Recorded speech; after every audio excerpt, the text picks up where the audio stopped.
We begin with the latest extraordinary moment playing out tonight in the unprecedented drama of a former president answering to criminal charges. Donald Trump arriving at a jail in Atlanta tonight and turning himself in. He was booked on charges that he was allegedly part of a criminal conspiracy to overturn the Georgia results of the 2020 presidential election. 13 counts in all in this fourth indictment against him, charges he calls a political persecution. Mr. Trump was fingerprinted and had his mugshot taken, the first time that has happened. He was then released on a $200,000 bond and left. He spoke to a waiting press afterwards, saying he did nothing wrong and calling the charges election interference. His surrender follows that of many of his 18 alleged co-conspirators, including Mark Meadows, his former chief of staff, earlier today. A judge has now scheduled the first trial for one of those defendants for this October. It's been a fast-moving night. We start our coverage with NBC's Blayne Alexander in Atlanta. Blayne, that mugshot set to become a striking image in all of this. A moment like that. The sheriff did confirm to me, in fact, that the former president did have his mugshot taken inside the jail tonight. Now, all of this, of course, comes as we see the Republican frontrunner in yet another historic moment surrendering to law enforcement. In what's become a familiar scene, tonight, former President Trump leaving his New Jersey golf club to surrender to authorities on criminal charges, now for a fourth time. But this time, he's walking into a county jail in Atlanta, charged with allegedly trying to overturn Georgia's 2020 presidential election. Late tonight, Mr. Trump seen landing at the Atlanta airport and traveling in a motorcade, arriving at the Fulton County jail. With the area around the jail on heavy lockdown, late tonight, the sheriff's office released the former president's mugshot, a stunning, historic first. It will come on the heels of another surrender. His former chief of staff, Mark Meadows, seen here in this mugshot, booked on charges of conspiring with his former boss in the racketeering case. Meadows is fighting to get his case removed to federal court. He was released on a $100,000 bond. Tonight, at least 11 of Trump's 18 co-defendants have surrendered, while Mr. Trump is blasting Fulton County's Democratic DA for bringing what he calls partisan charges. Overnight, asked why he remains upbeat. I think it's a lot easier because I'm so high in the polls, because it means the people get it.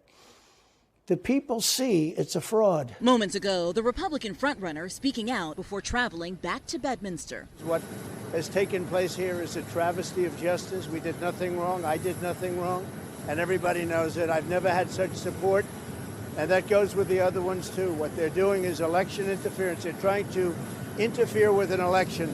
There's never been anything like it in our country before. Outside the jail, despite a handful of anti-Trump protesters, the former president's sentiment was echoed by a parade of his supporters. Will you vote for him? Absolutely, 100%. Even with the legal challenges, even with the indictments? Yeah, because they're phony.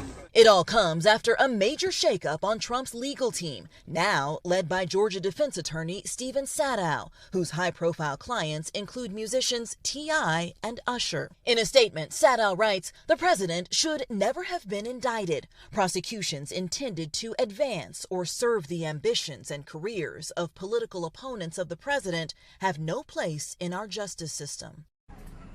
And as for that mugshot, we understand there were discussions as late as today about whether or not to take one. Now, in the former president's other three charges, remember, there was no mugshot because he is one of the most photographed people in the world. Lester? All right, Blayne Alexander, thank you. And joining me here, Chief White House Correspondent Kristen Welker and Senior Legal Correspondent Laura Jarrett. Laura, let me start with you. The former president has been processed now. We will see trials perhaps as early as October. His won't be one of them, though. That's right, Lester. What we watched today unfold there in Georgia is really just the first step in what is going to be a long legal fight. The president's lawyers want to slow things down, of course, whereas at least one of his co-defendants has now moved to speed things up, asking for a speedy trial. A judge in Georgia has agreed to that. And so at least as to that defendant, Ken Cheeseborough. The trial will go forward, at least for now, in October of this year, Lester. But that's only as to Cheeseborough, not to Mr. Trump. All right. And Kristen, you're getting some inside look at what's some of the thinking within the Trump camp. I am. I spoke to an aide who's traveling with former President Trump, who tells me tonight he is defiant in the face of these charges.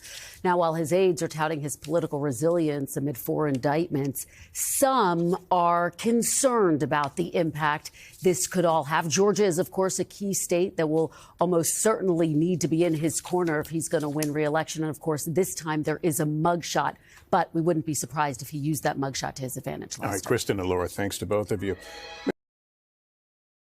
Thanks for watching our YouTube channel. Follow today's top stories and breaking news by downloading the NBC News app.